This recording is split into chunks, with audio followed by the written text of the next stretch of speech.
Bon dia, soc l'Eric Fernández i avui retransmitirem un podcast que tracta sobre l'economia circular i els conceptes i problemàtiques que provoca no fer un bon ús d'aquesta. Per explicar-ho de manera més clara, avui ens hem reunit amb 3 experts sobre els temes que tractarem. Un d'ells és el Gerard Guillem, expert en medi ambient de la Universitat d'Extremadura. Bon dia. L'Arnau, expert en economia circular i energies renovables de la Universitat de Catalunya. Bon dia a tots. I per últim el Ferran, expert en biomaterials i consum responsable de la Universitat Complutense de Madrid. Bon dia i gràcies per convidar-nos. En aquest podcast debaterim sobre l'economia circular i englobarem els conceptes de consum responsable i la importància d'avui dia de reduir, reciclar i reutilitzar. Penso que el primer concepte que hem de tenir més clar, més o menys, es tracta de la part central del debat. És saber dir o definir més o menys què és l'economia circular, no? Seria com una part introductòria. Sí, crec que seria una bona introducció per així començar. El concepte d'economia circular és fàcil, encara que a vegades pot ser una mica confús, no, Arnau? Efectivament, en l'actualitat els consumidors porten a cap una economia lineal, basada en la compra de productes, la seva utilització i posteriorment aquest sol ús. Es llencen sense ser reutilitzats, és a dir, només tenen un ús. Aquesta economia té beneficis per a l'empresa que fabrica el producte. Així quan es trenqui o tinguis que utilitzar un de nou, el compraràs en comptes de reutilitzar el que tenim. Però aquesta pràctica provoca un augment de consum que es tradueix en un augment de deixalles i residus de l'ésser humà. Segons Ecoembes, una empresa centrada en el reciclatge d'una persona promès genera 442 kg de residus per any. Això equival, esteu atents al número, a 2.100 milions de tonelades de residus per any, si tenim en compte totes les persones. Això són prop de 64 tonelades de residus per segon. Una autèntica barbaritat. Sí, per això s'ha ideat una economia circular en la que el consumidor compra el producte, li fa el seu ús pertinent i al trencar-se o ja fer la seva utilitat es reutilitza en una altra. Així estem en una constant reciclatge, una roda o cercle. Amb això s'aconsegueix mantenir l'equilibri entre el progrés i la sostenibilitat. El cicle de vida dels productes s'estén. Recordo que l'economia circular tenia com unes etapes que es basaven en el que has dit tu, no? Més o menys com un disseny sostenible? Sí, molt bé. Si no recordo malament, l'economia circular està formada per 6 etapes. La primera és l'ecodisseny. Consisteix en incorporar nous criteris ambientals als nostres productes del dia a dia, així com la fabricació d'envasos sostenibles i biodegradables, la substitució de les bosses de plàstic per les de paper.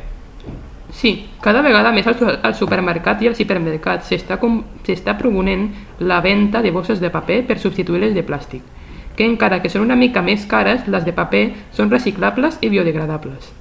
La comparació de la degradació entre una bossa de plàstic i una de paper és una barbaritat. Mentre que la de plàstic tarda 55 anys en degradar-se, la de paper només un any. Ja estaria pràcticament degradable gràcies al seu únic component, que és la cel·lulosa, un material químic que es troba en la majoria de plantes i arbres. Sí, per això és tan important aquest disseny sostenible, que encara que sembli que no afecti al planeta, sí ho fem. Totes les persones podrien millorar i intentar reduir l'impacte mediambiental que estem produint al planeta Terra. Continuem amb les etapes que l'economia circular podem seguir nomenant. La producció o reelaboració, que és la segona etapa, que seria com elaborar el mateix producte mitjançant els materials reciclats o menys perjudiciats per al medi ambient. La distribució, un punt molt important, ja que en aquesta etapa és on es produeix més gasos d'efecte hivernacle. Per això promou el consum de quilòmetre zero, en el que molts petits comerços porten aquesta pràctica al punt. El consum, que pretén impulsar el model de consum responsable amb la implantació dels objectius de desenvolupament sostenible de l'Agenda 2030. La reparació o reutilització, que com sabem tot significa arreglar un objecte i tornar-lo al seu ús original mitjançant processos de reutilització de materials sostenibles, que no arregla un objecte al llarg de la seva vida. Finalment, el reciclatge. L'última etapa consisteix en sotmetre materials usats o deixalles a un procés de transformació o aprofitament, perquè pugui ser novament utilitzat i donar-li una altra vida útil. Aquests serien més o menys les principals etapes de l'economia circular, que pretenen eliminar o substituir l'economia lineal en la que vivim actualment. És molt interessant, referent a l'etapa de consum responsable, has nomenat els objectius de desenvolupament sostenible de l'Agenda 2030. Per als que no estan familiaritzats amb aquests àmbits, és curiós que dels 17 objectius que es van plantejar a les Nacions Unides, un conjunt de propòsits programats per complir-se el 2030, 4 són referents a l'economia circular i el consum responsable que estàvem mencionant anteriorment. Aquests són, un moment que crec que tinc els papers per aquí, energia assequible i no contaminant, que és l'objectiu número 7. Impulsa l'ús de l'energia renovable, la implantació de l'eficiència energètica en la majoria dels sectors i expandir aquesta a tots els continents, majoritàriament a les zones amb menys despoblament, com és l'Àfrica subsahariana i també els països orientals, no només a Europa i als Estats Units. Sí, crec que seria un debat molt interessant per debatir per què Europa i els Estats Units es preocupen tant per el clima, fent normes i restriccions a les ciutats per als cotxes contaminants, impulsar els elèctrics si actualment s'incorpora la tecnologia d'hidrogen. Si els països orientals com Xina, Índia o Bangladesh no respecten cap de les normes del medi ambient i continuen emetent una gran quantitat de gasos d'efecte hivernacle, com els PFC, CO2, el metà o l'òxid d'hidrogen, és com si ells volguéssim arreglar el món, però el que no saben és que per tenir un planeta millor i intentar rebaixar l'efecte hivernacle que està produint les horroroses onades de calor partides aquest estiu o les inundacions viscudes, han de col·laborar tots els països i que han de tenir un model d'economia o un altre. Efectivament, però això ja seria per un altre debat en el que hauríem de tenir un convidat expert en aquests temes per tenir més dades, informació. Seria un debat molt interessant, ens l'apuntem per la pròxima. Sí, estic d'acord, però no ens anem del tema principal, els objectius de les ODS referent al consum responsable i l'economia circular. A part de la número 7, la que he dit anteriorment referent a l'energia, també cal assenyalar la número 11, que és ciutats i comunitats sostenibles, que en un món cada vegada més urbanitzat cal implementar l'autoconsum a les grans ciutats que són les responsables del 70% de les emissions de CO2 a l'atmosfera. Un número bastant important si tenim en compte la gran quantitat de tones que s'alliberen a l'atmosfera d'aquests gasos. Després podem continuar amb la número 12, que és producció i consum responsable, que més o menys tracta de desvincular el creixement econòmic de la degradació mediambiental, augmentar l'eficiència de recursos i promovent estils de vida sostenibles, tot amb un consum i producció sostenibles. Seria com una mena de creixement econòmic sense tenir conseqüències per al medi ambient. Més ben dit, un creixement sostenible. Implementar l'eficiència energètica. Sí, seria com el punt mencionat anteriorment per l'Arnau. L'economia circular es basa en el consum i producció sostenibles, a més del reciclatge dels productes. Efectivament. I continuant amb els objectius de l'Agenda 2030, podem anomenar l'últim, el número 13. El model aspira a reforçar la resposta mundial a l'amenaça del canvi climàtic, mantenint l'augment global de la temperatura durant aquests segles molt per sota de 2 graus Celsius, pel que fa als nivells preindustrials. Encara que 2 graus no sembli gran cosa, per al medi ambient seria un desastre, perquè provocaria el desplaçament de éssers vius que viuen en zones dedicades a aquest augment de temperatura, produint l'extinció de moltes espècies. Sí, molt ben raonat. Aquests serien els principals objectius de l'Agenda 2030 que tenen plantejat que tots els països el compleixin. Unes propostes ben elegides per combatre aquests canvis climàtics. Però que el més complicat serà que tots els països es posin d'acord i efectuïn aquest objectiu abans del 2030. Doncs no ens endinsem en política i parlem del següent tema. Exacte. Ara ja sabem què significa economia circular i més o menys els seus avantatges i inconvenients. Però parlant del reciclatge en la penúltima etapa que has mencionat, no, Ferran, què passaria si no recicléssim? És a dir, quines serien les conseqüències de no reciclar o reutilitzar? Sí, segons el que he estat estudiant a la meva universitat i el que he après al llarg de tots aquests anys, la humanitat s'hauria de plantejar seguir els passos que fa la natura, és a dir, reciclar tot el que puguem. Si no fem aquesta pràctica, podem enfrontar-nos a alguns dels següents problemes per al medi ambient, com per exemple, un augment de la contaminació. Aquest és el primer problema de no reciclar. Es pot produir per diferents causes, com és l'escuma de polietilè, components químics que es desfan en el sol i el deixen inert. Un gran problema per al nostre ecosistema que ens hauria de preocupar cada vegada més. I l'acumulació d'escombraries. Hi ha entitats que recullen que al cap de l'any es produeixen i s'aboquen més de 280 milions de tonelades de deixalles humanes pel món als nostres mars i oceans. D'aquestes podrien ser prop de 90 milions de tones aptes per al reciclatge. seria com les dades que he mencionat d'Arnau al principi. D'aquí el número tan gran de tones de deixalles que produeix l'ésser humà, una gran quantitat d'aquestes podrien ser reciclades i utilitzades per efectuar altres productes, eines o envasos. Tinc un informe a la pàgina web de Boeing, l'empresa. En 3 segons es llencen al món el pes equivalent d'un avió Boeing 747-8. Tinguem en compte aquesta dada per imaginar-nos la quantitat d'escombraries que llancem. Una autèntica barbaritat. Sí, per visualitzar aquestes dades tan grans és útil comparar-les amb objectes que tenim a l'abast dels nostres dies. Així ens podem imaginar el que signifiquen 64 tonelades de residus per segon. Continuant amb les principals problemàtiques de no reciclar, podem anomenar també l'increment de gasos d'efecte hivernacle. L'ésser humà porta sent, des de la revolució industrial, el major contribuïdor de gasos de diòxid de carboni a l'atmosfera, que surt des de les fàbriques, vehicles de gasolina i consum d'electricitat. Per finalitzar, la disminució dels combustibles fòssils. Els combustibles fòssils són usats per les companyies per generar petroli, però les seves reserves de combustibles fòssils són limitades i es calcula que si es continua extraient petroli i no reciclem les reserves, s'esgotaran a l'any 2050.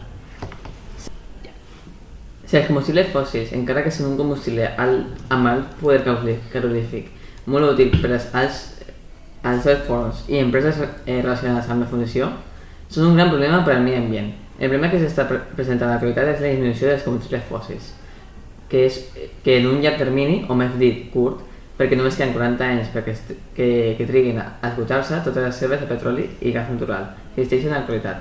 Per això s'està investigant i invertint diners per la introducció de les energies renovables o, qui sap, una nova manera d'extreure energia, com va ocórrer a finals dels anys 50 que es va incloure l'energia nuclear. Sí, la humanitat ha estat tota la seva vida buscant nous recursos per aprofitar aquesta energia. Primerament va ser l'energia del foc. Després va venir la calorífica per poder fer funcionar la màquina de vapor. Més tard es va descobrir el petroli i el gas natural. I finalment l'energia nuclear, que és la que produeix més energia en tot el món.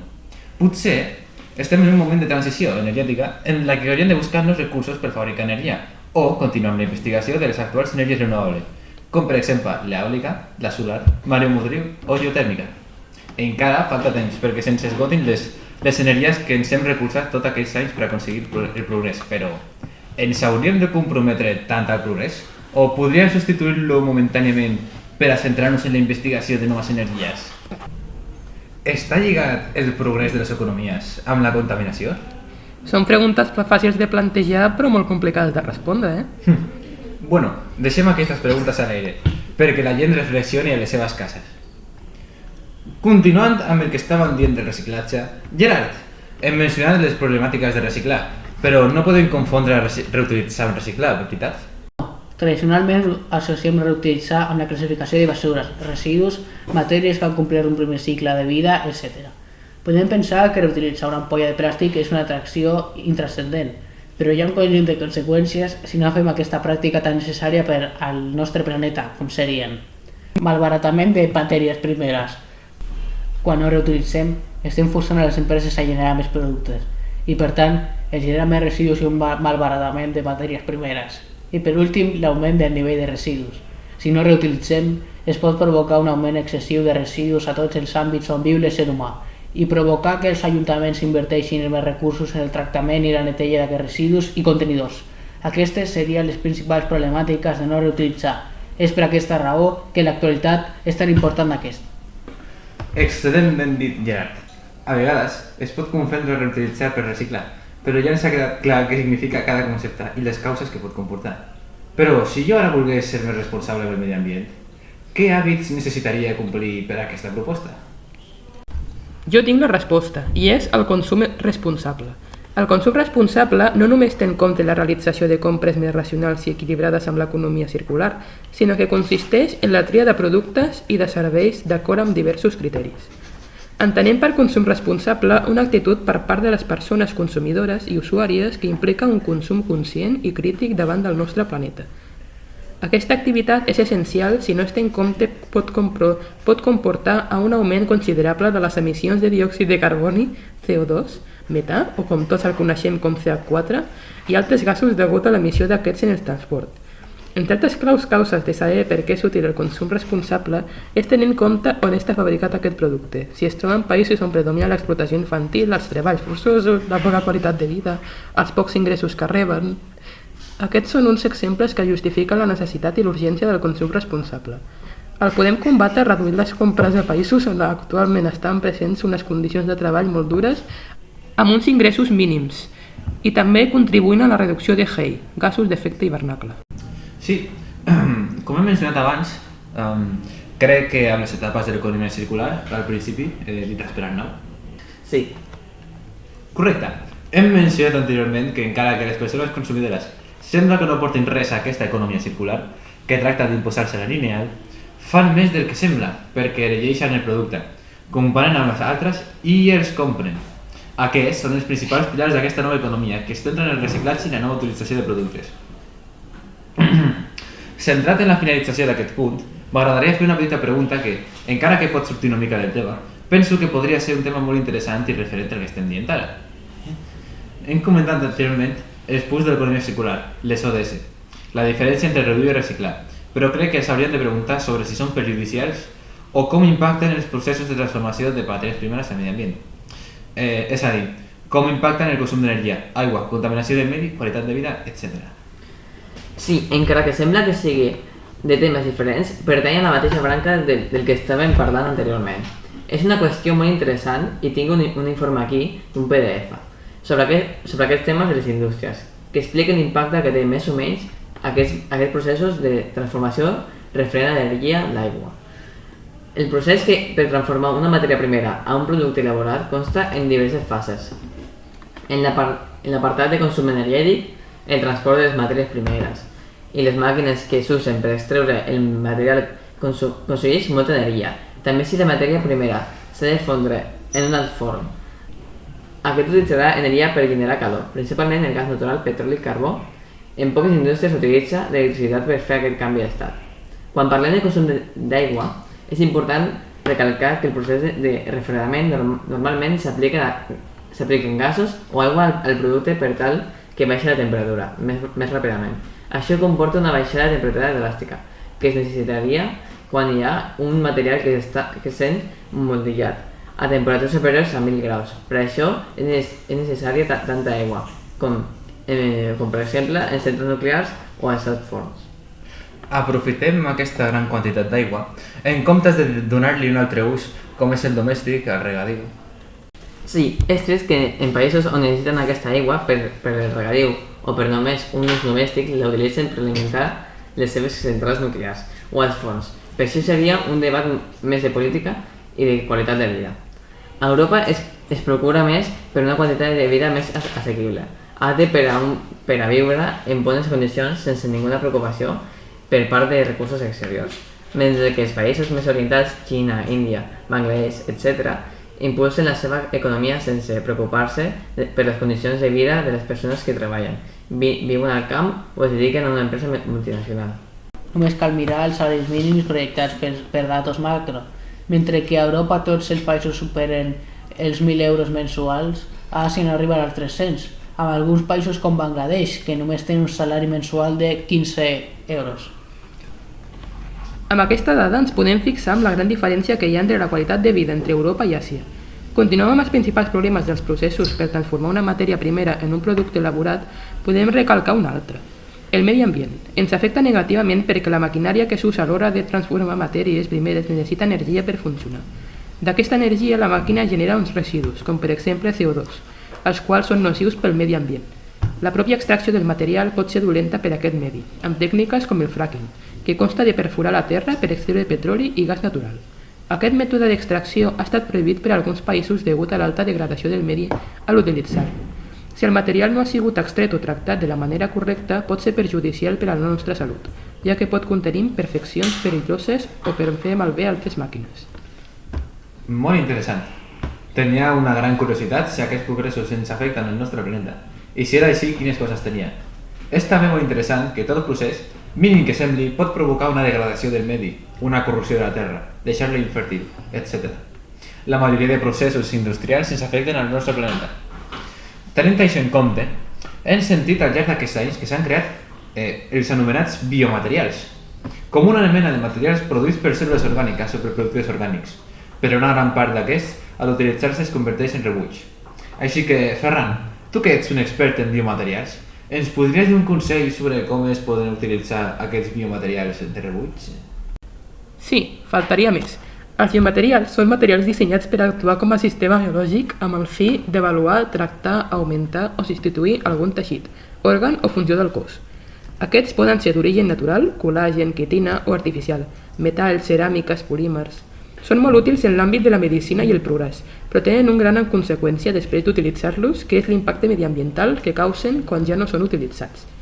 Per treure'n profit d'aquests i col·laborar amb el medi ambient, podem utilitzar els biomaterials d'origen natural, que són el col·làgen i la quitina, per a produir biocombustible, un altre material derivat de la natura que en la combustió desprèn molts menys gasos contaminants que no passa el dièsel o la gasolina, molt més contaminants. Els biocombustibles tenen l'avantatge de generar poques emissions de CO2, mentre que els combustibles convencionals generen CO2 i CO, un gas molt perjudicial per l'escalfament global. Biomaterials d'origen artificial els podem reutilitzar i aprofitar en l'àmbit dels bioplàstics per fer bosses d'escombraries orgàniques i substituir les que utilitzem el polímer derivat del petroli i del gas natural. Això no depèn del petroli i dels seus derivats, i també fabriquen bosses de basura que redueixen la seva vida útil considerablement, respecte als quasi 500 anys que tarda una bossa de plàstic convencional actualment. Els biomaterials són el futur, però els hem d'utilitzar amb consciència i sense dependre d'ells, com els errors que hem comès amb el petroli, el gas natural o tots aquells combustibles no renovables que, com diu la frase, pa per avui i fam per demà.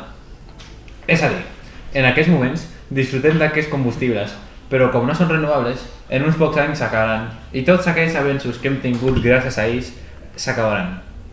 Crec que en aquest podcast hem debatit temes molt interessants sobre la diferència entre l'economia circular i l'economia lineal, amb les seves etapes. També hem tractat els objectius de desenvolupament sostenible, ODS, de l'Agenda 2030. Hem debatit sobre la diferència entre reciclar i reutilitzar i les seves conseqüències. Ferran ha fet un incís sobre el consum responsable. Més tard hem comentat els processos de transformació a partir de matèries primeres.